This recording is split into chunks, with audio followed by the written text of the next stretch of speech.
Buenos días Venezuela, buenos días Caracas y en particular un fraterno saludo a los compatriotas de la parroquia San Agustín, nuestros anfitriones habituales en este día de hoy, miércoles 7 de abril del año 2021 por su estación cultural Alameda 100.3 FM, la emisora de San Agustín en esta, la 30ª edición de su programa Hablemos de Cristo y algo más, presentado por en los controles Jonathan Sarabia, en la dirección de la estación Javier Madrid, @ el Javi de la Salsa, y quien les habla el cripto entusiasta Humberto Quevedo.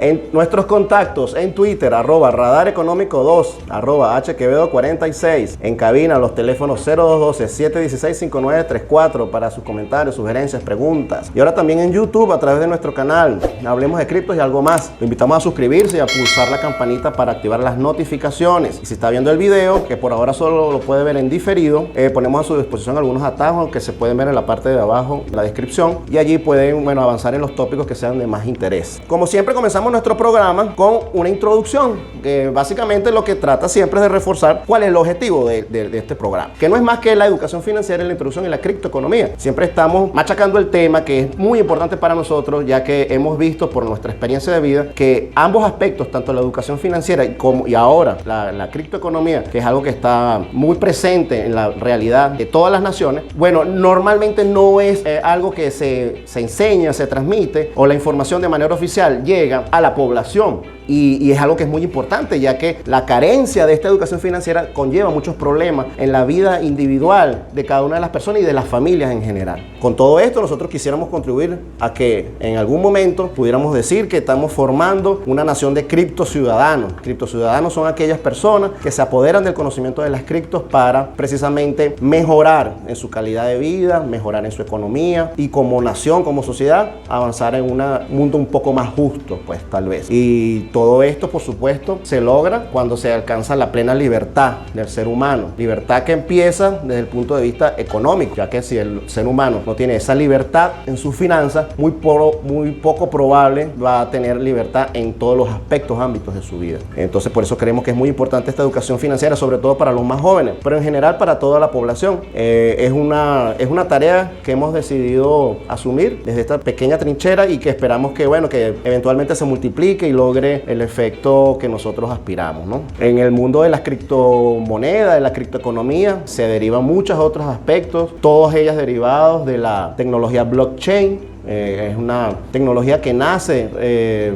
digámoslo así, a partir del año 2009 y que permite toda la evolución de todo lo que es el aparato económico que está detrás de las criptomonedas, aplicaciones derivadas, finanzas descentralizadas, criptodivisas soberanas. Todo esto son los temas o tópicos que normalmente estamos tocando en nuestros programas. También nosotros acá somos unos combatientes en contra de lo que llamamos la trampa del dinero fiat, el sistema monetario que actualmente rige los destinos de nuestra humanidad, en la cual, lo que hemos visto por los hechos de los últimos 150 años es que ha generado una profunda desigualdad. Hemos vivido épocas, sobre todo lo que fue el siglo XX, con estas guerras infernales que vivió la humanidad, que prácticamente diezmaron poblaciones enteras. Entonces, toda esa trampa en la que está envuelta la humanidad, producto precisamente de un sistema monetario, desde nuestro punto de vista, de nuestro parecer, que es injusto en su concepción y injusto en su desenvolvimiento, donde beneficia a unos pocos y perjudica a la mayoría. Entonces nosotros acá, siempre nos vamos a estar, nos van a ver siempre protestando, reclamando y atacando a este sistema porque creemos que es la fuente originaria de los males que nos aquejan. Nosotros nos consideramos parte de un movimiento que llamamos de criptoentusiastas. Por allí también hay un movimiento que digamos que con el cual nos sentimos afín, que son los cyberpunk, aunque no nos consideramos parte de ellos, que son, digamos, que los pioneros en el mundo de las criptomonedas. Son aquellos que, digamos, que desarrollaron, cocinaron esta idea hace ya más de una década y poco a poco ha ido penetrando en la mente y en el corazón de muchas personas. También somos acá unos apasionados de la historia, del estudio de la historia. Creemos que la historia es importante conocerla. El desconocimiento de ella, por cierto, desde nuestro punto de vista, decimos que nos condena a repetir errores del pasado. Por allí estaba acuñando un eslogan que me gustó mucho, lo pensé, no sé, se me ocurrió y quisiera darle digamos que, visibilidad para que la gente poco a poco vaya entendiendo a lo que nos referimos. Es que el escudo del conocimiento de nuestro pasado nos blinda contra la tiranía del opresor. Bueno, queda a libre interpretación. Nosotros acá tenemos nuestra opinión sobre quién sería el opresor, pero lo que sí es cierto es que el conocimiento es fundamental para poder alcanzar, digamos, esa libertad que nosotros deseamos para todo nuestro pueblo y para toda la humanidad. Y bueno, los que no nos conocen o nos sintonizan por primera vez, y los que sí también, ya lo saben, tenemos una sección especial al comienzo del programa que ya decidí definitivamente cambiarle el nombre. Ya no le voy a seguir llamando la travesura de la semana ni la picante. ¿Cómo era que le decíamos? El toquecito picante. No. De ahora en adelante vamos a llamar la recta dura a las rodillas. Me gustó más porque es que nosotros en esta sección vamos a aprovechar de darle duro a los que le tenemos que dar duro, porque hay mucha vagabundería, mucho irresponsable por allí. No solamente en el imperio, normalmente me escuchan acá criticar al imperio, a las élites que dominan el imperio, por supuesto. Nosotros no tenemos nada en contra del pueblo norteamericano, creemos que es un pueblo noble. La mayoría está sufriendo tanto o más que nosotros, ¿ok? Pero sí, ciertamente, bueno, digamos que dedicamos gran parte de nuestro tiempo de esta sección normalmente a tratar de desenmascarar muchas cosas que pasan en la geopolítica, en el contexto geopolítico. Y bueno, creemos que el título más apropiado para esta sección debe ser esta, pues, porque realmente es una crítica dura, pues, hacia elementos que están ocurriendo en el momento, que son, digamos que, importantes, y sobre todo contextualizarlos para que la gente entienda por dónde van los tiros, básicamente. Entonces, bueno, la recta dura a la rodilla esta semana decidimos dedicárselo al tema del conflicto que hay ahorita en la frontera con Colombia. Como ustedes comprenderán o sabrán, me imagino que por las redes, los canales de información, etcétera, ya sabrán que tenemos una situación, que afortunadamente en estos momentos que estamos hablando, tiende a calmarse. Hay que cuidarse, pues no hay que confiarse, porque sabemos que por dónde vienen los tiros, ¿verdad? Como dimos hace rato. En la frontera con Colombia se está presentando, sobre todo en la parte de lo que es la frontera sur, allí donde el estado Apure, la población de La Victoria. Bueno, nos hemos dado cuenta que grupos irregulares colombianos de cualquier tipo, de cualquier índole, aquí no es una cuestión de ideología. Bueno, sí, la ideología del dinero y de las drogas básicamente es lo que motiva a esos grupos que están allá abajo. Digamos que, bueno, ellos pretenden permear y traer toda su maldad para nuestro país, digámoslo así. Entonces llega un momento donde Venezuela dice, el Estado venezolano, garante de la justicia, de la paz y de la tranquilidad de nuestro país por constitución, dice, bueno, le pone un coto a eso, hay que ponerle un coto a eso. Entonces, bueno, efectivamente manda todo lo que es los componentes de nuestra Fuerza Armada Nacional, que no es cualquier Fuerza Armada, y a dar, bueno, digamos que no solamente una demostración, sino también una lección a esos grupos que pretenden entrar a nuestro país. Pero ¿cuál es lo relevante? ¿Por qué es lo relevante de este punto ahorita? Porque es que, piense, como yo siempre les he dicho acá, y creo que los que ya habrán sintonizado me conocen, ustedes saben que yo soy de los que opina que el que piensa mal acerta, o sea, piensa mal y acertarás. Y siempre, estas cosas que ocurren no ocurren por casualidad, ¿ok? No, esa casualidad de que, bueno, justamente ahorita los paramilitares, una facción del ELN, de la FARC, etcétera, están queriendo penetrar en Venezuela porque X, Y, Z. Y lo que nosotros estamos observando allí, que no es poca cosa, es que la verdadera causa de toda esta actividad anormal que se está presentando allá abajo en la frontera sur tiene sus orígenes en algo que es mucho más grave y es peligroso, hay que cuidarse, ¿no? Porque digamos que esto no ocurre por casualidad, como ya decíamos, y de alguna manera nosotros prevemos que esto está siendo, digamos que de alguna manera propiciado, ¿ok? Muy sutilmente tal vez tratarán ellos de hacerlo sutil, pero la verdad es que es muy evidente, por parte, no tanto del gobierno del Estado colombiano, que por supuesto es un instrumento fundamental para que estas cosas que están ocurriendo ahorita se den de la forma que se están dando allá abajo en la frontera, sino de lo que está detrás del gobierno colombiano, el Estado colombiano.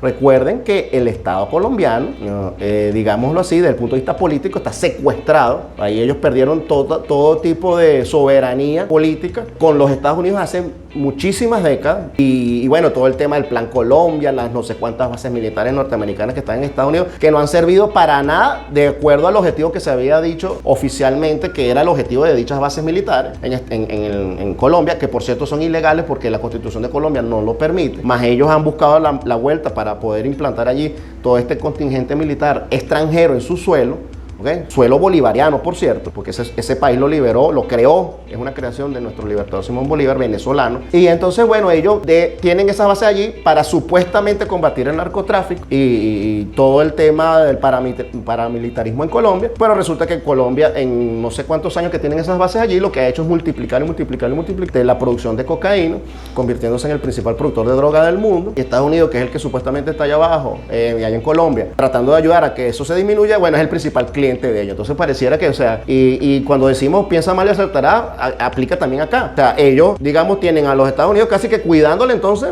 la producción que van a llevar a Estados Unidos posteriormente, para que el pueblo, ese pueblo que estamos diciendo, con el cual nos solidarizamos, sufra producto de las consecuencias del consumo de droga que tiene a gran parte de esa población, que me imagino que ellos lo verán desde el punto de vista que, bueno, con esa droga los podemos mantener dormidos y tranquilos para que no reaccione ese pueblo en contra de las mismas élites que gobiernan el imperio norteamericano. Es una de las aristas de los grandes problemas que tiene el imperio norteamericano, porque él tiene a lo interno cómo controlar a esa población allí, la mayoría desplazada, o la mayoría que no tiene, digamos, los mismos derechos que los privilegiados, y en la otra pata de la mesa, digámoslo así, bueno, en el contexto geopolítico internacional, con las amenazas que ellos ven, que se ven en ciernes en el horizonte, en diferentes partes del mundo, entre otras, por ejemplo, China y Rusia, que se oponen firmemente al deseo mezquino de los Estados Unidos de pretender seguir siendo el hegemón, el policía, el gendarme mundial. Y nosotros acá, modestamente en Venezuela, también nos oponemos y hacemos frente también desde nuestras trincheras, y eso que está ocurriendo allá abajo precisamente es una manifestación de esa barrera que nosotros tenemos que colocar para contener precisamente el paso de toda esa inmundicia que representa las mafias, las drogas y sobre todo los deseos que tiene el imperio de seguir dominando estos pueblos, pero dominarlos en el hambre, en la miseria, que eso es realmente el meollo de todo este asunto. Entonces vemos como país, un gobierno como el gobierno del Estado colombiano, ¿verdad?, se presta, es un triste peón, como dijo una vez el comandante Chávez, un cachorro del imperio,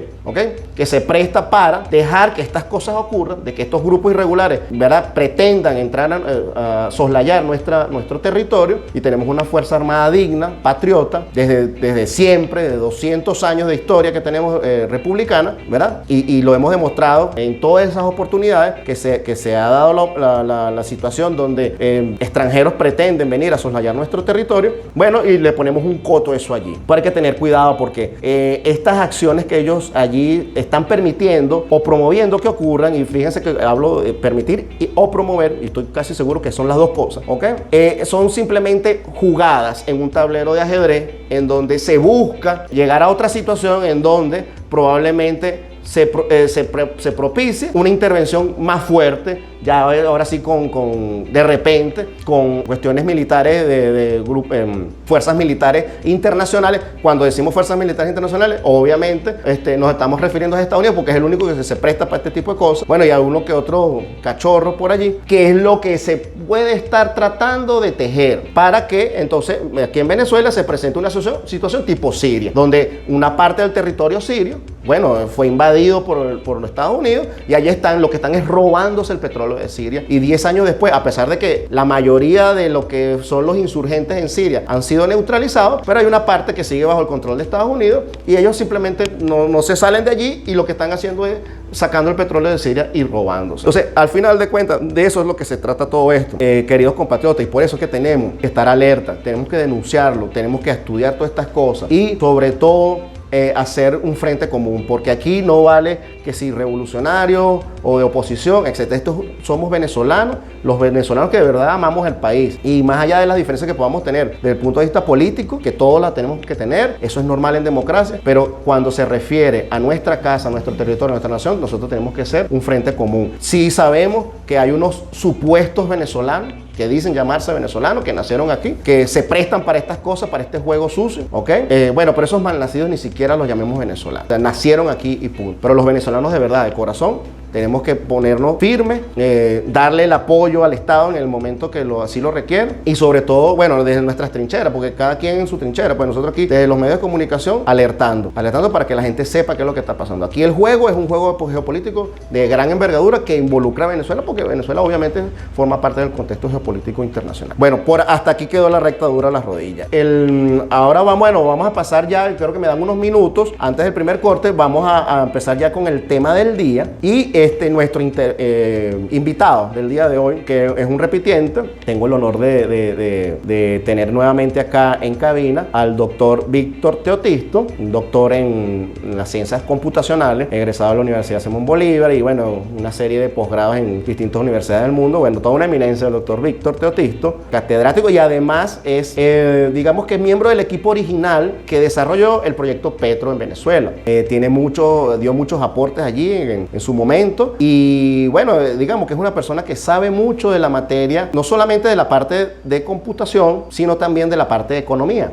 ¿Okay? Que son dos aspectos importantísimos que se conjugan cuando hablamos de criptoeconomía. ¿Okay? Y de hecho yo le estaba comentando al profesor antes de preparar el programa de hoy y hablar sobre la posibilidad de este nuevo programa que por cierto estamos llegando al programa número 30 y entonces eso me pareció bien interesante. Después dije, oye, qué cosas, ¿no? Estamos en el programa ya 30, nosotros empezamos por ahí a mediados del año pasado y fíjate, empezó como un juego y mira donde ya estamos, ya tenemos 30 capítulos, el profe creo que ha venido a un par de ellos y yo creo que es hora como que de volver a lo básico, de volver a la parte, vamos a repasar un poco conceptos que son muy importantes para que nuestro escucha y las personas que nos siguen también por las redes, por YouTube, etcétera, y que sobre todo aquellos que tienen menos conocimientos en la materia que nosotros acá normalmente vamos desarrollando y que ya hemos tocado con ciertos niveles de profundidad en algunos episodios, para que estas personas que están empezando puedan ver, digamos, la esencia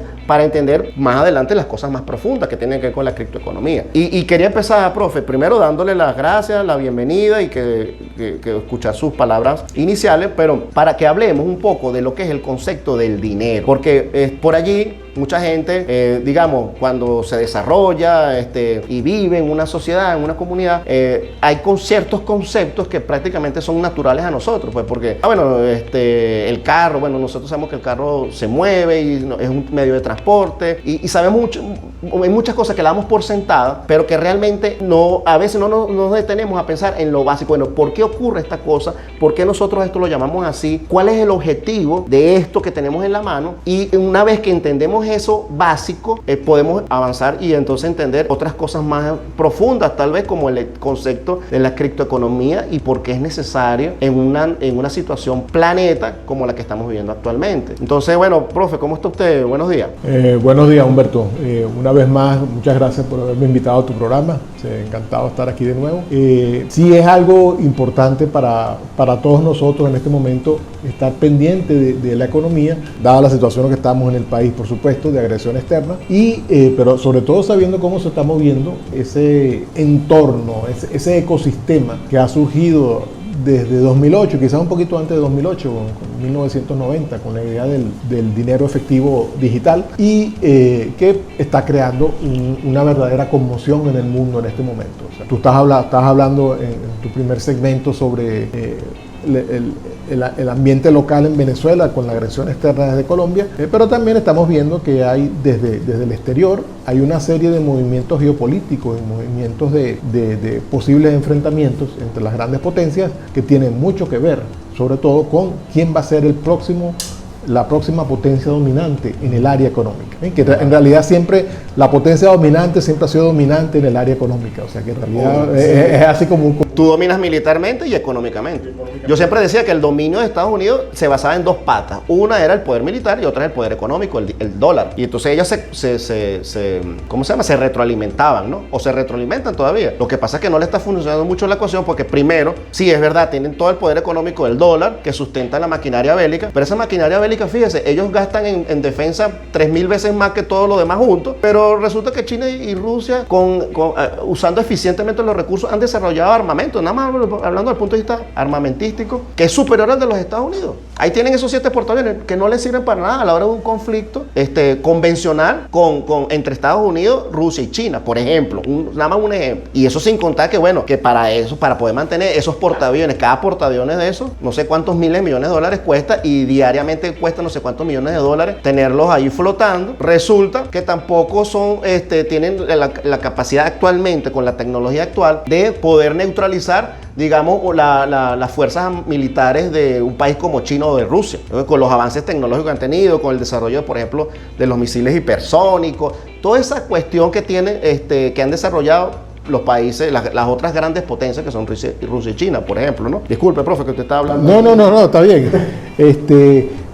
Ahí, en lo que hablábamos de eso, ¿no? Entonces, claro, es importante también para los radioescuchas entender de qué viene todo esto, o sea, por qué es tan importante ser la próxima potencia dominante. Y es obvio que la próxima potencia dominante en el área económica tiene que ser una potencia dominante también en el área digital, porque la economía solo se va a mover en el área digital. Y estamos viendo, por ejemplo, la semana pasada, ya China, su experimento con el yuan digital. ¿Qué es el yuan digital? El yuan digital es el mismo yuan, pero que está guardado en una wallet. Por lo tanto, no tiene expresión como dinero en efectivo. Pero no usa una cadena de bloques, ¿sí? Sí, justamente. Eso es lo que significa que sea digital, que está guardado totalmente y restringido por una cadena de bloques. En realidad es convertir una moneda de curso legal en una criptomoneda. O sea, solo dicen yuan digital para no asustar, porque la diferencia es que el yuan digital vale igual que el yuan, vamos a decirlo analógico, por decirlo, el yuan normal. Hay una correspondencia 1 a 1 porque es la misma moneda, pero la diferencia es que esta vez quien va a estar en control de la moneda va a ser todo ese ecosistema que va a crear China, que permite usar el yuan sin los esquemas tradicionales de transferencia de dinero que están dominados justamente por los Estados Unidos y Europa. Okay. Entonces, ¿qué es lo que está haciendo? China está creando su propio ecosistema para su movimiento de su moneda, y todos los que se asocien con ella, pues obviamente entran dentro de ese ecosistema. Vamos a volver a lo del dinero. Ajá. Pero el primer concepto del dinero es que si el dinero no fluye, pues no funciona. Y ahí vamos entonces al caso a la moneda, en el caso del dólar. El dólar es la moneda, digamos, de reserva internacional, porque es la que fluye, es la que se usa. A medida que tú la usas menos, la justificación para el dólar como moneda de reserva internacional disminuye. Y eso afecta inmediatamente la economía estadounidense. Entonces, para Estados Unidos, mantenerse como la potencia económica, nosotros tenemos que tener eso en cuenta, es un imperativo existencial, porque ellos no se conciben si no pueden ser el primero. Y de hecho su economía no va a funcionar y su idea de país no va a funcionar si no son los primeros. Y eso es justamente lo que está sucediendo en estos momentos. O sea, aquí estamos viendo que para 2030 ya Xi Jinping corrigió la fecha, dijo que para 2025 China va a ser la principal potencia económica del planeta. En este momento China está desarrollando una armada que es tan poderosa como la de Estados Unidos, pero que no está usando portaaviones como tú mencionaste, porque los portaaviones son obsoletos. Obsoletos, o sea, con un proyectil inmediatamente los destruye. De hecho, esa es la razón por la que en Irán Estados Unidos no se ha metido en el Golfo Pérsico, porque los iraníes tienen una serie de lanchas muy pequeñitas armadas con unos misiles muy grandototes. Sí.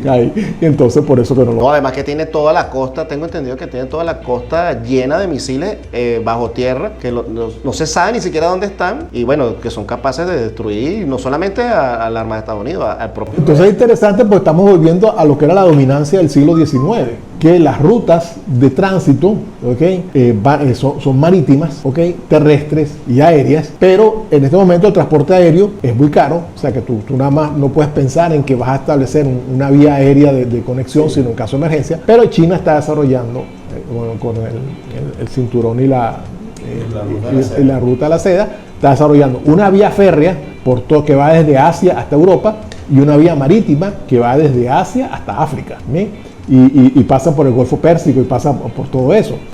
Y Estados Unidos está siendo expulsado del Océano Pacífico. Y eso es importante. El Océano Pacífico es la mitad del globo terráqueo. Y Estados Unidos intentó, así como intentó hacer del Mar Caribe un mar interior, Estados Unidos intentó que el Pacífico fuera su mar propio. Y en estos momentos, pues justamente China le está echando a perder la partida. Se está echando a perder el juego, es verdad. Bueno, está bien, muy bueno. Bueno, entonces vamos ahorita ya a un corte que nos toca. Y al regreso seguimos profundizando un poco en estos temas, que son ahorita, digamos, desde el punto de vista básico. Estamos yendo un poco atrás en la historia. También sobre los conceptos del dinero, para poder llegar eventualmente al tema que nos apasiona, que es el tema de la criptoeconomía. Entonces vamos de una vez al primer corte, Jonathan, y ya volvemos. Estamos de regreso en su programa Hablemos de Criptos y algo más por Alameda 100.3 FM, Radio Cultural de San Agustín. Recordando nuestros contactos, el @Radar Económico 2 en Twitter, @HQB46, el teléfono de cabina, el 0212-716-5934, y ahora también en YouTube a través del canal Hablemos de Criptos y algo más. Estamos acá hablando en el programa de hoy de conceptos básicos, así lo quisimos llamar, el volver a lo básico, con el profesor Víctor Teotisto, catedrático y PhD en temas computacionales y la economía.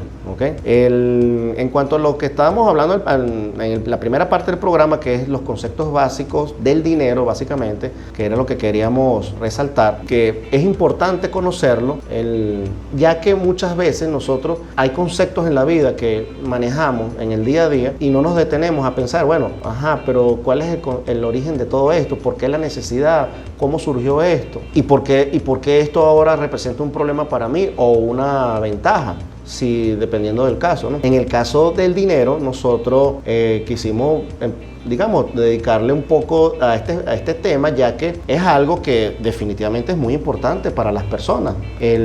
Sabemos que, aunque hay un dicho que dice que el dinero no lo es todo en la vida, y eso es correcto, hay muchas otras cosas en la vida que son importantes, pero digamos que la parte económica es un elemento que normalmente las familias deben de cuidar para que el resto de las cosas que también son importantes en la vida se mantengan de una manera saludable, digámoslo así, estable. Y conocer del dinero no es malo, al contrario, la falta de conocimiento de lo que es el dinero es lo que normalmente nos lleva a muchas dificultades como familias, como personas. Entonces, estábamos hablando un poco de los conceptos básicos.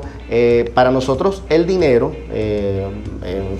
nosotros digamos que tenemos un background técnico, técnico científico, pero eventualmente en el desarrollo de nuestras carreras nos adentramos un poco en el tema también económico. Entonces digamos que son cosas que son importantes de manejar. Y para nosotros el dinero, digámoslo así, según lo que hemos estudiado, podemos decir que es un instrumento, que cumple tres funciones fundamentales. Una es un mecanismo, un medio de pago, un mecanismo de pago. Básicamente el dinero tiene que cumplir la función de mecanismo o medio de pago. Algo así como para medir el valor de las cosas. Otra función muy importante del dinero es la unidad de cuenta, ya que a la hora de llevar cualquier actividad comercial se tiene que llevar una contabilidad para poder entender si un negocio está rindiendo fruto o está teniendo pérdidas, etcétera. Se necesita una unidad de cuenta que en este caso normalmente se fija en función de una unidad de cuenta o de dinero, que puede ser, por ejemplo, el dólar, el bolívar, etcétera, las diferentes monedas que hay en los diferentes países. Y otra función muy importante que debe tener el dinero es el de resguardo o el depósito del valor, un instrumento de ahorro. Si un instrumento cumple estas tres requisitos, digámoslo así, se puede decir que estamos en presencia de dinero. Entonces, nosotros decimos acá que nuestra moneda nacional es el bolívar, y efectivamente el bolívar constitucionalmente cumple la función de medio de pago, porque con el bolívar se pueden pagar cosas, eso es correcto. Como unidad de cuenta, todavía, ¿verdad? El bolívar sigue funcionando como unidad de cuenta, aunque conlleva con la consecuente problemática que se deriva de el hecho de que siempre se está devaluando nuestro signo monetario con relación a otro, que en este caso es el dólar y el resto de las divisas. Entonces eso trae un problema desde el punto de vista contable, a nivel estatal y a nivel incluso de empresas y de personas, porque ¿cómo haces tú para llevar una contabilidad con algo que todo el tiempo se está desplazando? Y en la parte del depósito de valor o mecanismo de ahorro, todos creo que estamos de acuerdo acá que el bolívar hace tiempo que perdió esa capacidad. Por lo tanto, entonces nosotros pudiéramos llegar a una conclusión. Alguien que haga un análisis rápido de esto diga, pero entonces el bolívar no es dinero. Entonces, eso es un debate que se puede dar, en relación a las divisas, por ejemplo, el dólar, observamos que cumple todavía casi todas estas funciones que estamos diciendo, o por lo menos 2 de 3 de ellas las cumple perfectamente, y está en discusión el tema del depósito de valor. ¿Por qué? Porque resulta que en la política monetaria que está llevando a cabo el país que emite la moneda dólar, digamos que está relajando dichas políticas y, cometiendo, digamos que los mismos errores o peores de los que se cometieron acá cuando nosotros teníamos nuestra política monetaria irresponsable que llevamos durante muchas décadas con el Bolívar y que llegó al punto que, hizo que la masa, o sea, la población, la sociedad, perdiera la confianza en el mismo. Consecuencia que está trayendo esto es que el dólar, como depósito de valor, pierde esa confianza del público en general, y sobre todo ahora de los grandes inversores, y entonces estamos observando un fenómeno en donde grandes masas monetarias de ese dinero, que otrora llamábamos dinero duro, dólar, y todavía mucha gente lo llama dinero duro, y eso es mi gran preocupación, lo digo aquí, algo personal, que todavía muchos venezolanos aquí vemos al dólar como que si fuese un dinero duro. Gran parte de esa masa de dinero se está yendo a otros mercados, pero ¿qué cosa? Se está yendo casi todo al dinero, al mundo de la criptoeconomía. Entonces, por eso es que surge esta necesidad de hablar de estos temas y nuestro programa que nace, hablando de la criptoeconomía, le quiere, a ustedes despertar esa curiosidad para que se entienda por qué es importante el estudio de esta materia. Yo no sé si el profe tiene algunas palabras que quiere mencionar al respecto con relación a estos temas básicos, como es el concepto del dinero, la misma historia de él, etcétera. O sea, lo que nos ha llevado a esta situación que tenemos actualmente, desde el punto de vista de los antecedentes, digámoslo así, y más adelante, hacia dónde nos dirigimos entonces, y por qué la gente necesita entenderlo, ¿no? Creo que es lo más importante.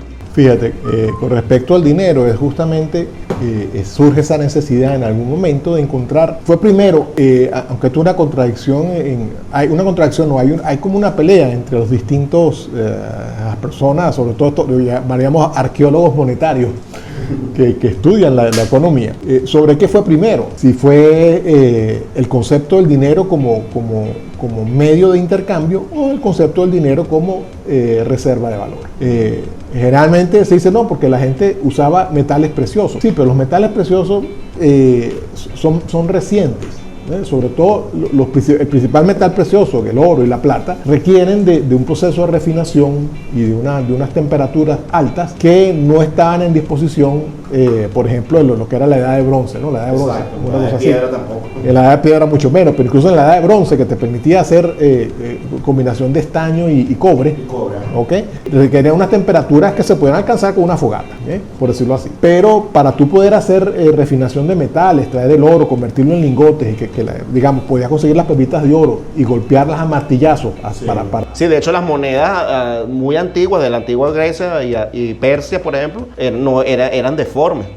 Eran deformes porque era de hierro batido, de oro batido, sí, golpeado, pero llegar a ser oro de suficiente calidad o de plata de suficiente calidad, que es interesante porque los chinos preferían, incluso en la antigüedad, preferían la plata al oro, le daban más valor. Eso es lo que llamaríamos la escuela metalista, que podríamos usar como el metal era escaso, transportable y además era útil porque tú podías hacer cosas con él, pues entonces lo usabas también como medio de intercambio y le dabas un valor justamente por el hecho de que era escaso. Y luego está la escuela del crédito, que el dinero surge como crédito. Y esa para mí es la más verosímil porque en la antigüedad no había monedas. De nuevo, las monedas son posteriores al concepto del dinero como metal. Entonces, pero ¿cómo hacías tú en el antiguo Egipto? Estamos hablando de 5.000 años atrás, ¿okay? O en la antigua Mesopotamia, cuando no había monedas. ¿Cómo hacías tú para tasar las cosas? Y eso te venía a que, por ejemplo, un agricultor, en este caso, necesitaba instrumentos, necesitaba semillas, necesitaba insumos para los animales, pero él no tenía con qué pagarlos, ¿de acuerdo? Porque no había monedas, no había un receptáculo de valor. Lo único que tenía es lo que producía.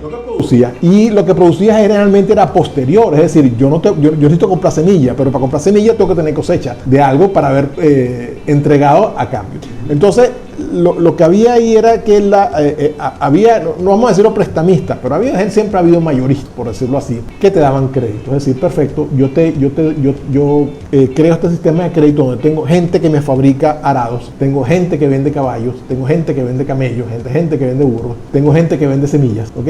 Y tú, lo que hago es que yo hacemos este sistema de crédito, no digo que yo te debo a ti tanto, y después tú me debes a mí la semilla, me debes el arado, me debes no sé qué, y todo eso se paga al momento de la cosecha. Entonces, al momento de la cosecha, entonces venía la persona así que perfecto, mira, yo tengo un rebaño de cabras, tenía 25 cabras, ahora tengo 50. Entonces, bueno, una porción de las cabras te las voy a dar en pago. De la cosecha hice cebada. Entonces, bueno, fueron tantos sacos de cebada, te voy a dar unos sacos de cebada en pago. Y de esa manera vamos creando ese sistema que no es un sistema de trueque, porque el sistema de trueque tú intercambias bienes por bienes. Tú tenías que tasar exactamente a qué era equivalente un saco de cebada, si era equivalente a un arado o a 2 arados o a tantas vacas. O sea, tú tenías que establecer un sistema monetario. Entonces, justamente, y menciono la cebada porque justamente la primera moneda, la primera unidad de cuenta era el shekel, que era justamente como una unidad de peso, una libra de cebada. Entonces, todo lo que fuera en libras de cebada era tasado. Entonces decía, ok, perfecto, una vaca o una oveja o una cabra equivalían a tantos shekels, a tantas unidades de cebada, y de esa manera tenías tú tu unidad de valor. Fíjate que aquí no estamos hablando para nada de monedas, sino simplemente de unidad de cuenta. Claro, y después de esta unidad de cuenta, tú dices, ok, perfecto, ¿cómo hago yo para transferir mi riqueza? Si yo me voy a mudar de un sitio a otro, ok, bueno, puedes hacerlo a la antigua, te mudas con todo el rebaño, te metes todas tus semillas en una carreta y te mudas, ok, entonces tienes que comprar la tierra y qué sé yo, y todo eso, o tú la conviertes en un activo. Y en ese momento es que la gente empieza a comprar los metales preciosos porque son transportables. En los sitios donde no había metales preciosos se escogía algún ítem que fuera escaso, como el concepto de representación de valor que llamamos moneda. Aquí, por ejemplo, en Venezuela, en la época precolombina, se usaban las pepas de cacao, las semillas de cacao, porque aguantaban bastante y, digamos, se podían convertir en chocolate. Y en las islas del Pacífico, en algunas que no tenían para nada metales preciosos, usaban un sistema de monedas de piedra. Claro, eran monedas enormes. Estoy hablando como unas ruedas de molino, incluso más grande que eso, que tenían un agujero en el centro para poderlas rodar con comodidad. Eran transportables. Pero lo de esa moneda es que eso te da la idea que tú puedes hacer rápidamente un concepto de moneda, se pone muy abstracto inmediatamente, porque tú no podías usar esas monedas para pagar cosas, la gente las usaba como referencia. Entonces aquí tienes tú la primera idea, porque esa moneda de piedra en realidad es la idea de la criptomoneda en un momento dado, algo que está allí, que no lo tocas, porque llega un momento que la gente no transportaba la moneda, sino que dejaba la rueda o las ruedas paradas en su casa. Ahí está. Ahí está la moneda. Tú la puedes ver, ahí está, y no sé qué, yo te pago. Es que por eso decíamos, el concepto del dinero, fíjate, cuando hablamos del concepto básico de dinero, o los requisitos, mejor dicho, para llamarse dinero es que sirva como un medio de intercambio, que sirva como unidad de cuenta, que usted lo está explicando muy bien ahorita, y la parte del depósito de valor. En ningún momento mencionamos que tiene que estar en forma de moneda acuñado. No necesita para llamarse dinero. A eso es donde yo quería llegar. Y es importante que nosotros entendamos que el concepto de dinero es un concepto netamente humano. Es un concepto de una civilización. Es un producto de una civilización, una construcción social. No hay dinero en la naturaleza. Tigres no intercambian monedas con los venados, ni los chimpancés intercambian monedas con los gorilas. ¿Entiendes? No hay. Es una construcción de una sociedad avanzada. De hecho, esa es la manera como nosotros podemos reconocer en una sociedad alienígena, extraterrestre, que es inteligente, si tiene una forma de economía que a través de una forma de dinero, porque es lo que consideramos nosotros como el producto de una civilización. Claro, porque incluso cuando tú te civilizas, te asientas en un territorio, comienzas a desarrollar agricultura, ganadería, que eso ya es un signo de civilización, comienzas a tener excedentes, lo que estamos hablando en el corte. Entonces esos son elementos que van, digamos, derivando en la necesidad de tener un instrumento como el dinero para poder hacer intercambio. Y luego estamos en la parte de las monedas. Tampoco era necesario que las monedas fueran de metales preciosos, en el sentido que el valor que nosotros le damos es un valor totalmente arbitrario. Entonces, mientras el Estado fuera el garante de las monedas, ¿okay? Las monedas podían hacerse de cobre, que se hacían, podían hacerse de estaño, que se hacían, mientras que tú mantuvieras esa moneda, las monedas nunca eran de oro puro, siempre eran algún tipo de aleación. Y claro, como el oro costaba, entonces muchas veces los gobiernos ahí empezaban también la devaluación de la moneda, que era simplemente disminuir el contenido de oro en la aleación o de plata para darle menos valor. Siempre ha habido como que la forma del ser humano de como que hacerle trampa al mismo sistema, ¿verdad? Y por eso es que, caemos en esta barbaridad de lo que es el dinero fiat actualmente, ¿no? Y el siguiente siguiente paso en la evolución del dinero no es sino hasta 1324, 25, que es cuando se crea, en Italia se crea la primera banca en Florencia, digamos, la idea del banco era que la gente pusiera así no sus ahorros, sus activos. Bueno, los activos eran simplemente monedas de oro. Occidente no había creado todavía el papel moneda, sí se usaba mucho en China, pero no, entonces lo que guardaba la gente en los bancos era directamente oro y piedras preciosas. Pero cada banco, o sea, un banco en Florencia, un banco en Bolonia, un banco en Milán, pero cada banco tenía que ser sustentable. Entonces, ¿qué pasaba? Yo, por ejemplo, lo que hacía era, cada banco, lo que hacía le decía, si yo me quería mover, yo quería pagar, yo estaba en Milán, quería pagarle a alguien que estaba en Florencia, yo le giraba al banco de Florencia que le girara a esa persona. Yo tenía mis fondos en Milán, ¿bien? Igualmente, al final, cada tanto, cada banco hacía lo que llamaban nosotros la conciliación. Que todavía existe la conciliación bancaria. Existe. Digo que ese es el otro invento. Y al final, entonces, luego venía entonces la transferencia, que en este caso, aquí en estos momentos, la conciliación bancaria se hace diariamente. Los bancos ajustan sus saldos, pero allí se hacía cada 6 meses. Esa conciliación requería una transferencia de dinero física. Es decir, si Milán estaba en deuda con Florencia, salía una carreta cargada de oro. Bueno, sí, estamos hablando de la evolución del dinero desde la época antigua, desde la época del neolítico, ¿no? Creo que es la última etapa de la edad de piedra, hasta, digamos, la edad media, por lo menos, que ya estamos aterrizando en lo que es más o menos, se está configurando el sistema monetario actual, que digamos que tiene su última expresión para avanzar un poquito en el tiempo, profe, después de la Segunda Guerra Mundial. Creo que está de acuerdo conmigo cuando finaliza la Segunda Guerra y se dan los famosos acuerdos de Bretton Woods, que aquí hemos hablado bastante, creo yo, en donde, bueno, obviamente salen las potencias ganadoras, Estados Unidos a la cabeza, aunque desde el punto de vista militar se pudiera decir que realmente quien termina venciendo, por lo menos en Europa, es la Unión Soviética, ¿ok? Pero desde el punto de vista económico hay que reconocer que Estados Unidos es la potencia ganadora, es la potencia que sale allí, aunque hay una etapa bien importante de casi 50 años, diría yo, en donde el peso de potencia predominante se batió allí entre ellos dos, la famosa Guerra Fría entre la Unión Soviética y Estados Unidos, que terminó dando como victorioso de nuestro punto de vista a los Estados Unidos, porque efectivamente el imperio soviético, llamémoslo así, sucumbió ante el poderoso poder económico, valga la redundancia, de Estados Unidos. Entonces, bueno, en esa nueva etapa de los acuerdos de Bretton Woods, digamos, los Estados Unidos logran establecer al dólar como moneda de reserva internacional, divisa internacional, y claro, anclada, por supuesto, al oro como unidad, digamos, como depósito de valor, de tal manera que le diera al dólar norteamericano, digamos, el respaldo suficiente para poder servir como sistema monetario en el comercio internacional. Ese era el acuerdo, pero ese acuerdo se rompió en el año 71, cuando el presidente Nixon dijo, bueno, vamos a salirnos del patrón oro, yo voy a poder imprimir más billetes de lo que tengo guardado en oro en mis bóvedas, que era básicamente, eso es lo que es el anclaje a un patrón, como el oro, por ejemplo. Y entonces, bueno, desde mi punto de vista, eso fue en el contexto de la Guerra Fría, una necesidad que ellos vieron allí, porque necesitaban más dinero para poder llevar a cabo todas esas campañas militares que se estaban llevando en ese momento. Acuérdense que estamos hablando de la Guerra de Vietnam, pero estamos en plena Guerra Fría. Todavía a la Unión Soviética le quedan como unos 20 y pico de años. Y algo que la gente no dice o no se acuerda, la Unión Soviética era uno de los principales productores de oro. Por lo tanto, Estados Unidos, para respaldar el dólar, tenía que comprarle oro a la Unión Soviética, ¿ok? ¿Y cómo le iba a pagar? ¿En dólares? No, pero la idea era que justamente que la Unión Soviética no recibiera dólares en ese dato. Entonces, digamos, la solución que se le ocurrió, entre otras, que le resolvió varios problemas, fue justamente desligar. Desanclarse, exactamente. Entonces nos llevó a esta suerte de monstruo de 1000 cabezas, que es el sistema monetario fiat donde estamos actualmente, en donde, bueno, digamos que Estados Unidos controla la divisa mundial, la respalda con qué, bueno, yo digo que lo respaldaba hasta ahorita con sus portaaviones, pero bueno, ya ni los portaaviones esos le van a servir para respaldar por mucho tiempo más. Y estamos a las puertas de un fin, o del fin de un ciclo de dinero, del dinero como lo conocíamos, por lo menos esta generación y las últimas tal vez 10, 20 generaciones lo conocemos. Entonces yo entiendo que entrar en una nueva época en donde eso va a cambiar, oye, eso crea un choque cultural para muchas personas, bueno, para todos, diría yo.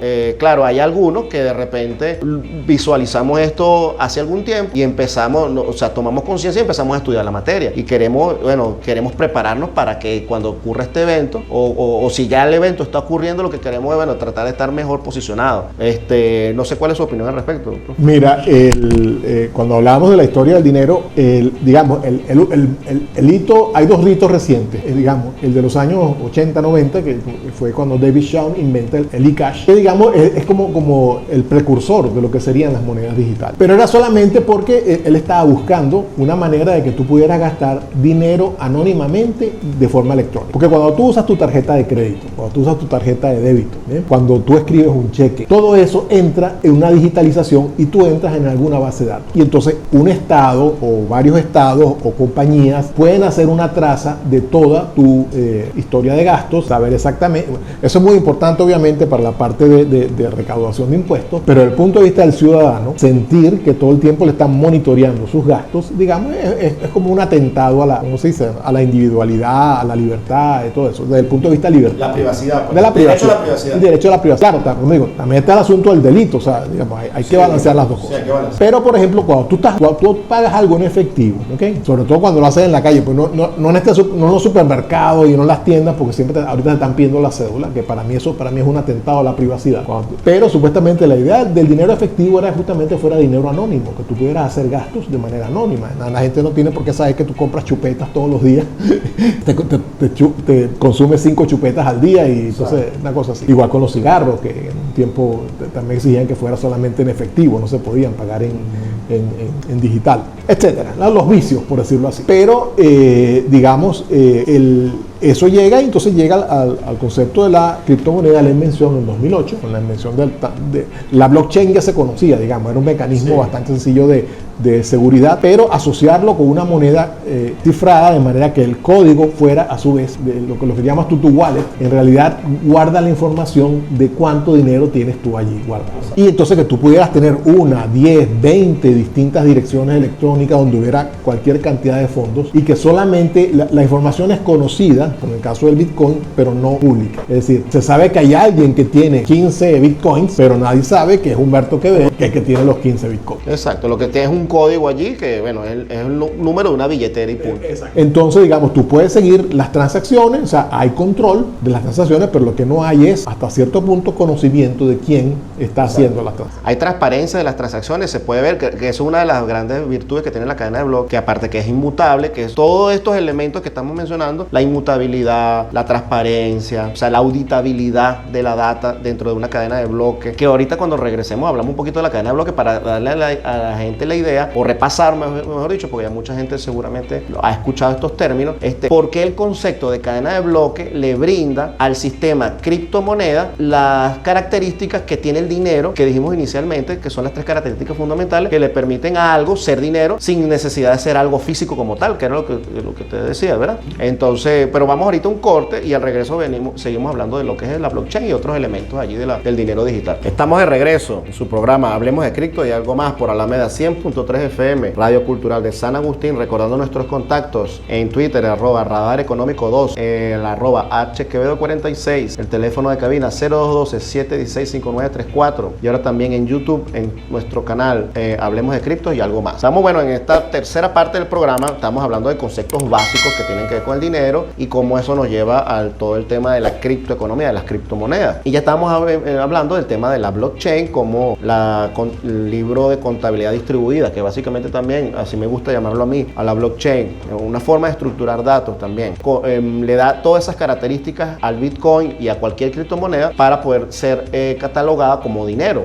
Decíamos que en una de las primeras partes decíamos que para que algo sea llamado dinero, bueno, tiene que cumplir 3 características fundamentales, que sirva como un medio de intercambio para pagos, llamémoslo así, como una unidad de cuenta para la contabilidad, etcétera, y como instrumento o depósito de valor, o sea, un instrumento de ahorro. Si tú cumples esas 3 funciones sin necesidad de ser algo físico, real, tangible en el mundo tangible, tú puedes ser catalogado como dinero. Entonces, bueno, veíamos que a través de la blockchain, que es una forma de estructurar datos distribuida, de llevar unos datos que te permite, digamos, la misma blockchain te permite imprimirle diferentes características a la criptomoneda, como por ejemplo la inmutabilidad.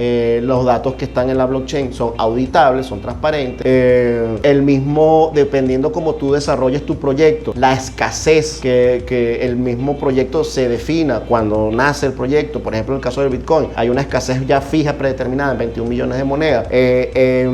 Otro elemento importante que produce la blockchain y que le da digamos, le permite adoptar características de dinero a las criptomonedas, como el Bitcoin, por ejemplo, es que es antiinflacionario y que es inconfiscable en la mayoría de los casos si tú logras controlar las llaves que conforman tu billetera o wallet, que la mencionamos en el corte anterior. Entonces, todas estas características se logran, ¿verdad? En el dinero digital se logran gracias a la blockchain, ¿verdad? Sí. Entonces, digamos que dado entonces la incorporación de esto que, como usted dice, ya se había ideado tal vez en la década de los 90, pero se logra implementar a algo digital y a algo que nosotros le queremos dar las características de dinero, entonces estamos en presencia de un posible dinero digital que lo pudiéramos llamar el oro 2.0, porque es un oro, o sea, cumple las características que cumplía el oro hasta antes inclusive de los acuerdos de Bretton Woods y de salirse de Estados Unidos del patrón oro. Venía cumpliendo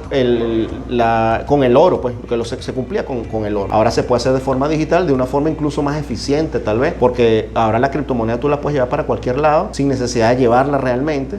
Por ejemplo, tú puedes volar de entre países con tu wallet simplemente en tu cabeza o en un pendrive, ¿okay? A diferencia de que si tú quieres ir de un continente a otro con 5 lingotes de oro, bueno, eso es un poquito más complicado, por ejemplo. Sí, eso en realidad tiene muy preocupados a los gobiernos, ¿eh? Porque digamos, no es lo mismo que tú te aparezcas con 5 maletines llenos de dólares en Suiza, por lo tanto significa que tienes que haber atravesado una serie de aeropuertos y tienes que haber roto algunas leyes en el proceso, mientras que si lo haces, lo puedes hacer perfectamente a través de las criptomonedas. Vas con $500 y tu pendrive. $500 o 500 millones. No digo que, o sea, que nada más llevas efectivo $500 y llevas tu pendrive en el otro bolsillo que tiene todos los bitcoins que tú necesitas. Y si llega un momento en que todo el mundo está aceptando criptomonedas de distintos tipos en los distintos negocios, pues prácticamente puedes viajar con tu huella digital, porque incluso hay sistemas autenticables, nada más necesitas la huella digital. O ahora en tu celular. Pero te digo que ni siquiera necesitas un aparato. O sea, una de las cosas que yo siempre digo que por ejemplo, que con el sistema Patria, nosotros el carnet de la Patria, no le hemos sacado todo el jugo. Es porque justamente no se ha pensado en las potencialidades del hecho de que tú puedas usar la identificación personal biométrica para prácticamente todo. No, pero ya va, profe, déjeme, ahí sí lo voy a atajar, porque yo trabajo en eso y le puedo decir, con Patria, con su huella, usted puede usar sus petros. Y pone combustible donde usted quiera. Sí, pero no puedes usarlo en los comercios. Hay comercios que ya tienen biopago que están asociados a Patria. Claro, lo que pasa es que no hay muchos comercios. Un solo banco. Y algunos comercios o comerciantes, vivo o gafo, no sé, yo no sé cómo llamarlo, como le tienen idea, porque está siempre el tema político y la cuestión, dicen, no sirve el biopago. Y sí sirve porque nosotros sabemos que sirve, porque es más, fuimos testigos cuando se lo instalaron. Claro, pero digo, esto es una cuestión, como cuando digo que no se ha pensado, es que desde los mismos que implementan el sistema Patria, del mismo gobierno, del mismo Estado, no impulsan, por ejemplo, una norma de Sudeban, por ejemplo, de hacerlo normativo obligatorio. Sí, exactamente. Tienes que aceptarlo como medio de pago. Exactamente. Y entonces, ¿por qué? Porque además son bolívares y son petros, son monedas del Estado. Sí, de hecho en Patria ya tú tienes monedero en bolívares, tienes monedero en petro y ahora tienes en Bitcoin, Litecoin y creo que son esas dos más. Pero ya tienes 2 criptomonedas que no tenías antes. O sea que tú tienes una wallet de cripto dentro de Patria. Requiere también un esfuerzo concertado de todos los actores económicos y sociales para incrementar la aceptación de las criptomonedas. Porque por otro lado, las criptomonedas sufren también de los mismos procesos especulativos que sufren las monedas cuando no están ancladas a activos. Y voy en el caso. En el caso del Bitcoin, el Bitcoin depende simplemente de cuánto negocio hagas tú con los Bitcoins. A medida que la gente usa más el Bitcoin en la economía, el Bitcoin adquiere más valor. Y a medida que actores principales económicos adoptan el Bitcoin, estamos viendo cómo se ha disparado este año. Por lo cuestión que decíamos, los fondos esos que están lloviendo en dólares, que por cierto son fondos que imprimen ellos a lo loco, gratis, dinero gratis, que obviamente busca resguardarse en donde mejor puede. Exacto, entonces tú llegas al Bitcoin, que en realidad no refleja que el Bitcoin se está disparando en valor. Es que el dólar se está devaluando. No solo el dólar, el euro, Todas las monedas fías, ¿verdad? las monedas fías se están deteriorando. ¿Qué pasa con eso? Cuando tú tienes cosas como PayPal, que te acepta Bitcoin, Visa y Mastercard ya anunciaron que van a todo eso. Entonces ya tú le has dado una pátina, un brillo a la criptomoneda que no tenía antes. Y eso hace muy difícil echarlo para atrás. Que Estados Unidos quisiera echar a Bitcoin para atrás. La Unión Europea quisiera echar a Bitcoin para atrás. meterle mano. Es que no pueden meterle mano. O sea, el problema es como tratar de decir que tú tienes un ladrillo y decir, mira, se va a caer para arriba. O sea, así, tal como está diseñado, no es posible meterle mano. No hay control. La única manera que tú tienes de controlar al Bitcoin es que tú poseas el 50% de todos los Bitcoins del mundo. Más uno. Y esa es la razón, por cierto, por la cual el Estado venezolano tiene el 50% más uno de los petros en resguardo. Justamente para que no puedan ser manipulados. Yo le diría al Estado venezolano que tiene que hacer una emisión adicional de petros, porque en algún momento se va a quedar pequeña la emisión de petros que tenemos. Sí. Ahí, pero bueno, en este momento quizás no es esencial, pero ahí hay que apuntar. Cuando tú tienes eso, empiezas a trabajar con las criptomonedas, tienes que saber cuál es la tecnología que está detrás. Estamos hablando de la blockchain. Claro, la gente la cadena de bloques, ¿qué carrizo es una cadena de bloques? ¿Cómo sé yo que esa cadena de bloques, que simplemente son las transacciones enlazadas una con otra, son seguras? Nadie las puede duplicar. Y yo voy a explicar el algoritmo muy sencillo. Tú tienes una cantidad, por ejemplo, tú dices, mis transacciones, compro 100 Bitcoin. Mamá, sí, ok. Bueno, hace 10 años eso era poco dinero, muy poco dinero. Okay. Pero vamos a suponer así. Entonces, ¿qué pasa? Viene la siguiente persona y compra, yo le vendo 50 Bitcoin. Okay, entonces, ahora me deberían quedar a mí 50. Correcto. Pero ¿qué pasa si yo le vendo al mismo tiempo a otra persona 50 bitcoins adicionales? Para evitar ese el doble gasto, ¿okay? Que es algo muy común en la contabilidad analógica normal. Lo que hace que cada transacción se codifica con la anterior, con un número aleatorio, por decirlo así, que convierte me da un resultado, lo que se llama un hash. Ese hash es único, es igual. Cuando viene una siguiente transacción, se vuelve a calcular contra el último hash y me da un siguiente hash. Entonces, yo lo que tengo ahora es una secuencia de hash. Por eso se llama cadena. Pero en el cual que si yo trato de hacer una trampa, modifico, mira, yo no tengo 100, un hacker se metió, como dicen por ahí, un hacker se metió y en vez de poner 100 puso 200. Ya los hashes calculados no van a coincidir. Y la próxima transacción que venga se va a dar cuenta, mira, tú no puedes meterme esa transacción de 200 bitcoins de duplicación porque los hashes no coinciden. Y además, el resto de los nodos que están en la red participando están validando la operación igual que tú y no van a validar esa operación que tú estás tratando de meter. Pero si es una sola persona, yo puedo también hackear los hashes. Sí, pero si tú tienes 100.000 personas, 200.000 personas, 4 millones de computadores que están todos con la misma base de datos y con los mismos hashes y con el mismo software, tú tienes que hacer esa operación simultánea en todos esos 4 millones de computadores. Y eso solamente lo puedes hacer. Y que está distribuido en todo el planeta, porque no es en Estados Unidos nada más. Bueno, es verdad, China tiene el casino. Tienes un problema temporal, además de que nada más lo puedes hacer en un intervalo de tiempo. Porque hasta que se cierre el bloque. Porque a medida que se van cerrando los bloques, el poder de cómputo para hacer el recálculo de todos los hashes para que la trampa te salga es mucho mayor que el poder de cómputo mundial. En este momento, cada persona tiene un celular. Un celular es un computador. Pero además hasta las lavadoras tienen computadoras. Tienen los computadores normales, los PC, los laptops, lo que sea, los relojes digitales. Todos, tú usas todo ese poder de cómputo media hora después de la última transacción de Bitcoin y es imposible para ti echarlo para atrás. ¿Bien? Entonces se hace, por eso digo que es un problema que llama el ladrillo que hay hacia arriba. Tú no puedes hackearlo a menos que lo hagas inmediatamente, simultáneamente, en todo el mundo. O sea, la posibilidad existe durante los primeros 10 minutos y tienes que involucrar a los técnicos muy avanzados en computación, que seguramente usted sabe mucho de esta materia, dicen que cuando las computadoras cuánticas ya estén en producción y bueno, todo el incremento que se deriva en el poder de cómputo con la computación cuántica, dicen que probablemente así, si pudiera una computadora hackear toda la capacidad de cómputo que se necesita hackear es cierto. de la red Bitcoin. Es cierto, tú podrías con un computador cuántico, uno, con varios, porque además el problema de simultaneidad, tú puedes resolver el problema del cifrado de los hashes, pero no puedes resolver el problema de simultáneamente cambiar los 4 millones o los 10 millones o los 5 mil millones de computadores al mismo tiempo. O sea, te sirve, tú digo, ok, perfecto, pude desbloquear una máquina, ahora me faltan 4 mil millones de máquinas adicionales para hacerlo. Y tienes que hacerlo en el lapso de menos de 10 minutos, por ahí, una cosa así.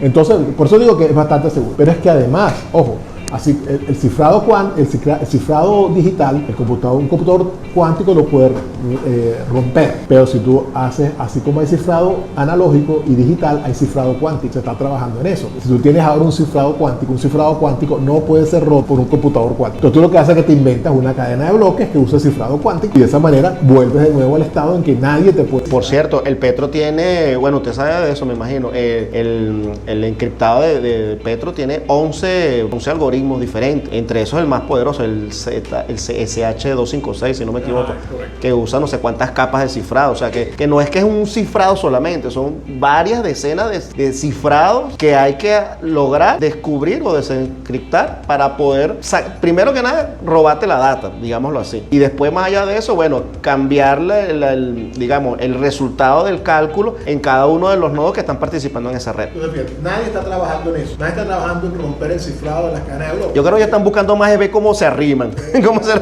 Porque se dan cuenta de que es un ejercicio académico, pero más nada porque no tiene posibilidad de ser implementado. Ajá, bueno, entonces ellos se van a dar cuenta, o ya saben, seguramente lo saben mucho antes que nosotros, que el sistema FIAT contra esto no va a poder competir. Entonces, ¿qué viene ahora? O sea, ¿qué van a hacer ellos ahora cuando ya esto es evidente? Tú estás viendo la mía. Venezuela va a cifrar un bolívar digital, lo dijo el presidente Nicolás Maduro. China está creando el yuan digital. Rusia está creando el rublo digital. Estados Unidos está empezando a hablar de... ¿Cuál sería la diferencia entre el bolívar digital y el PET? Ambos se usan obviamente en wallet, ambos están en una cadena, pero el bolívar no tiene el respaldo que tiene el petro. O sea, el petro, acuérdate que el petro está respaldado en activo. Sí. El bolívar va a estar respaldado simplemente por el Estado Central y la emisión del Banco Central. O sea que en esencia puede seguir siendo un dinero fiat. Es un dinero fiat, pero que, está bajo control absoluto del FMI. Tú sabes exactamente, no va a haber dinero que se vaya para las casas de cambio de Colombia. Activo. Es rastreable. Es rastreable, o sea, tú sabes dónde está. Y es menos manipulable, O sea, es manipulable. Ojo, no con esto quiere decir que el Estado va a dejar de ser proclive con las criptos, supongo. No. Él va a permitir la coexistencia. De hecho, una de las razones por las que el sistema económico de Venezuela, aunque está mal, no ha colapsado, es porque se abrieron las avenidas de los distintos medios. Porque tú puedes pagar, obviamente, antes podías pagar en tarjeta de crédito y débito y en efectivo, pero ahora tú puedes pagar con criptomonedas, y las criptomonedas no entran dentro del sistema normal de flujo de dinero. Por ejemplo, aquí en Venezuela se abrieron unas cuentas en dólares y todavía tenemos cuentas en dólares, pero esas cuentas en dólares están todavía bajo el arbitrio del sistema SWIFT. O sea, nosotros ahorita estamos abriendo cuentas en el banco X, en el banco Y, en el banco Z, y supuestamente se pueden hacer transacciones entre ellas. Pero en el momento dado que el sistema SWIFT dice usted no puede usar esas cuentas, nos quedamos sin usar las cuentas, tanto los públicos como los privados. Bueno, que es que la mayoría de esas cuentas en bancos nacionales en dólares no te permite hacer transferencias hacia afuera. Ellos lo que te están haciendo es abriendo otra cuenta afuera en un banco subsidiario y por lo menos en banco privado, pues que tú puedes ir a unos bancos privados y ahí te abren tu cuenta en dólares local en donde tú colocas el efectivo, por decirte algo, puedes meter $500 y sacas con la tarjeta de débito, claro, te descuentan en bolívares a la tasa de cambio oficial. Entonces tú lo que estás haciendo es un gasto en bolívares. Exacto. Ahí. Pero si quieres dólares, no, es otra cuenta. Entonces eso está muy bien mientras los dólares los pongan terceros, porque lo que teníamos nosotros durante mucho tiempo era que el Estado el que ponía todo. El Estado se estaban usando para respaldar los depósitos de privados y públicos en la banca para que la gente lo pudiera exportar al exterior. No, y eso definitivamente ayudó a aliviar un poco el tema sobre la presión económica, porque sobre todo permitió que privados venezolanos, que hay muchos que tienen dinero afuera y por cantidades, dijeran, bueno, y porque saben que esta es una economía que rinde, porque esta es una economía donde se mueve el dinero a pesar de cualquier circunstancia, cuestión económica se mueve, inclusive en pandemia nos podemos dar cuenta que que la economía venezolana no ha colapsado, ¿ok? Entonces tú ves que tienes venezolanos, ¿ok? Que invierten y que traen dinero para acá y bueno, y se está viendo todo ese movimiento económico que no es boyán, pero es un movimiento económico que ha permitido que por ejemplo, que por lo menos la gente subsista, ¿no? En estos tiempos tan difíciles. Ahora, eso por el lado de lo que es el dinero fiat y la apertura que ha dado el Estado en ese ámbito, pero en el lado de las cripto, el Estado ha sido pionero también, impulsando el petro, y no solamente el petro, sino las criptomonedas y las transacciones entre criptomonedas. De hecho, uno de los principales receptores de remesa en Bitcoin de Venezuela es el mismo Estado venezolano, a través del sistema Patria. El sistema Patria de ellos se recibe en Bitcoin de manera, bueno, yo creo que una de las maneras más sencillas que hay ahorita para poder tener bolívares en Venezuela. Si tú quieres ayudar a un familiar desde afuera, es mandando remesas en Bitcoin a través del sistema Patria. Entonces quiere decir que el Estado está recibiéndote los Bitcoin. ¿Y para qué los recibe? Bueno, precisamente porque tienen la necesidad de entrar en el mecanismo, en el flujo de divisas internacionales que le está siendo vedado con el euro y con el dólar. Es correcto. Y incluso el Estado venezolano, fíjate, si el Estado venezolano hubiera invertido, de hecho lo ha hecho, o no estuviera, porque el Estado ha invertido en Bitcoin, ¿okay? Y entonces significa que hoy tiene 3 veces lo que tenía el año pasado. Claro. ¿Okay? No, sí, de verdad. El Estado mina, y nosotros lo sabemos. Eso no es público, notorio comunicación, pero nosotros sí sabemos, lo podemos decir. Además que no es un delito decirlo. Exacto, no, entonces tiene todo el derecho del mundo. El hecho de que el Estado esté haciendo transacciones en Bitcoin significa además que las hace en Bitcoin, pero hay transacciones que el Estado tiene que pagar en divisa. Y cuando hace el cambio le sale a cuenta. Claro. Y entonces, claro, resulta también un ahorro para empezar. No solamente ahí tenemos una doble ventaja. O sea, estamos escapando por un lado de ese cepo que nos está haciendo el cepo del Euroclear y del SWIFT. No estamos saliendo de ese cepo, sino que además estamos teniendo ganancias. Exacto. Y no solamente eso. Bueno, y dígame, porque eso sí es verdad que todavía nos falta un empujoncito, que nosotros de verdad logremos, como Estado, digo yo, empezar a vender esos commodities con cripto. Bueno, ahí sí es verdad que la botamos de jonrón. Porque, o sea, yo sé que se está vendiendo el petróleo ya, afortunadamente. Finalmente se está logrando vender petróleo, pero a través de triangulaciones financieras medio enredadas, ¿sabes? Mira, en este momento el mundo está sufriendo justamente una bifurcación, no solamente de los sistemas monetarios, sino de los sistemas de seguro, de los sistemas de navegación. ¿Qué es lo que está sucediendo? Fíjate, Estados Unidos, parte del bloqueo significa que las aseguradoras no aseguran a los tanqueros para venir a Venezuela, ¿okay? Ni a los tanqueros ni a los buques comerciales, porque no pueden tocar en puertos venezolanos. Pero bueno, si tú resulta que tú divides el sistema internacional y creas un sistema de aseguramiento que no está basado en el dólar, que utiliza buques que no hacen cabotaje en las zonas del dólar, entonces tú creas un sistema económico aparte, paralelo. Y entonces eso es lo que está sucediendo. O sea, hay una serie de buques que ya no están dentro del esquema de aseguramiento mundial bajo el dólar, sino que están los armadores chinos, los armadores rusos están creando su propio sistema de aseguramiento. Es que yo veo tanto paralelismo entre los errores que nosotros cometimos aquí a los pequeñitos, pues en Venezuela, y los errores que comete el imperio, que yo digo, wow, estos tipos no están viendo el error que cometen. Fíjese, aquí nosotros pusimos un control de cambio. Nosotros no controlamos nunca nada. Aquí la fuga de capitales ocurrió igualito, peor, cuidado si no fue peor. Y no me refiero a los tarjeteros, a la gente que usaba los cupitos de Cadivi, no, los empresarios que agarraron y aprovecharon, vieron la vuelta financiera y se hicieron un mega millonario saqueando las divisas del Estado. Ok, bueno, ya, lección aprendida. ¿Qué quiere hacer Estados Unidos? Bueno, vamos a controlar el flujo de divisas a tal país porque me cae mal. Tú no puedes controlar nada, hermano, porque hay ciertas cosas que no se pueden controlar. Y una de esos es el deseo del ser humano de ser libre. Entonces tú vas a controlar un país y lo vas a coartar de su libertad económica. Bueno, le busco la vuelta. Y eso fue lo que nosotros hicimos. Y no solamente nosotros, vamos a estar claros, apoyados también con China, con Rusia, con países que dijeron, ya basta de este atropello que están cometiendo todos malandros. El tema lo podemos ver en 2 etapas. La primera etapa es cuando Estados Unidos sale de Bretton Woods, que decide convertir el dólar en una moneda que va a estar respaldada por petróleo. Es decir, si tú querías comprar energía, tenías que pagarla en dólares. ¿En qué ibas a usar esos dólares? En comprar bienes y servicios a los Estados Unidos. Pero luego Estados Unidos se convierte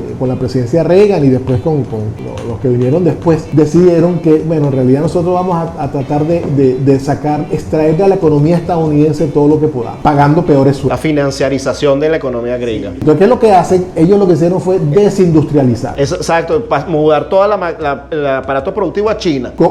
A China, a Indonesia, a México, convertir al resto del mundo en una maquila. Eso fue la estrella. ¿Quién es el que está en la Reserva Federal? No, pero después de Walker, ¿quién estuvo? Que tuvo un tiempón. Se me olvidó el nombre del viejito de lente. No, eso es Ben Bernanke. No, fue antes de Bernal. Bueno, ahorita me va a llegar. Todos seguían la misma política. Sí, todos seguían, pero este es muy famoso. Después se me va a recordar el nombre. Resulta que ellos, o sea, ¿qué pasó? Que Estados Unidos creó un mundo para el cual no estaba preparado. Perdón, ellos pensaron en un mundo y el mundo se fue por el otro lado, por el lado digital, y los chinos se convirtieron en la fábrica tecnológica del mundo. Aunque en el plan de Estados Unidos era convertir a China en una maquila. Y resulta que China lo superó tecnológicamente. Que siempre le iban a pagar con una tacita de arroz. Lo superó tecnológicamente. Rusia lo superó en armamento. O sea, entonces resulta que tú tienes un sistema económico que se creó y al cual Estados Unidos, para contrarrestar, tiene que volver a reindustrializarse. Tiene que volver a invertir en monedas, ajustar su moneda. Y está haciendo todo lo contrario. Está emitiendo más moneda con el cuento del COVID. Ahorita emitió casi 2 trillones más otra vez. O sea, Estados Unidos en 2 años ha emitido más moneda, el doble de la moneda que invirtió desde su creación. Entonces, y esos dólares, ¿a dónde van a ir si China no te va a aceptar dólares sino yuanes digitales? Ya me acordé de Greenspan, aquí lo estaba buscando en Google. Alan Greenspan fue en la época de Reagan con la desregularización de la banca, que por cierto produjo esas crisis, y vamos a ver una tras otra. Ahorita vino la del 2008, que usted sabe que fue, una crisis súper fuerte, que digamos que es el punto de inflexión donde entra la criptomoneda, donde entra el Bitcoin en la palestra, en el escenario. Y está en ciernes una derivación de esa crisis que es más profunda que viene ahorita. Sí, entonces Estados Unidos lo que ve ahorita en este momento para contrarrestar justamente la eminencia o la preeminencia de las monedas digitales es volver a asegurarse el control de los activos, asegurarse el control del petróleo, asegurarse el control del oro, entonces ahí va. Entonces toda esta serie de bases internacionales es para asegurarse eso. Militarmente. Y volvemos a, tú como comenzaste todo el programa, con el conflicto que vamos a tener con Colombia. ¿Por qué? ¿Dónde están los activos venezolanos? En Guayana, en la faja del Orinoco y en el estado Zulia. Esa media luna muy apetitosa. Entonces, ¿cómo tú accedes al Zulia? Bueno, Zulia está al lado de Colombia, lo que pasa es que eso está controlado militarmente. Venezuela, esa parte siempre ha estado por Táchira, es montañoso, digamos, vamos a estar claros, nosotros tenemos una serie de armamentos, o sea, tanto aviones como sistemas de misiles, que muy por encima, e incluso los tanques, muy por encima de lo que tiene Colombia en este momento, con y toda la asistencia de los Estados Unidos. Sí.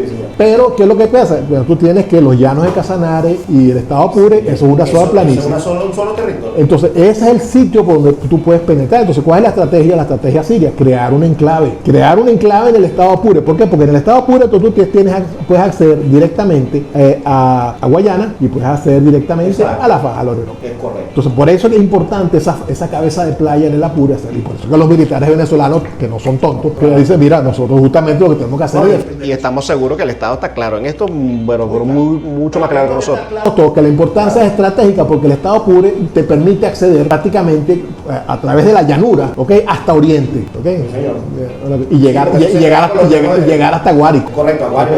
Entonces, claro, llegar hasta Guárico significa que hacer una penetración en el centro del país, una cosa así. Entonces, claro, eso es. Nosotros estamos aquí en un problema geopolítico militar. Bueno, y fíjese como el programa, empezamos por ahí y se dio un círculo sin estarlo planificando mucho. Dimos toda la vuelta y llegamos al punto de partida. Qué interesante, de verdad, profe. Bueno, muchísimas gracias. De verdad, el tiempo se nos hizo corto. Bueno, tanto fue así que nos tuvimos que comer un corte.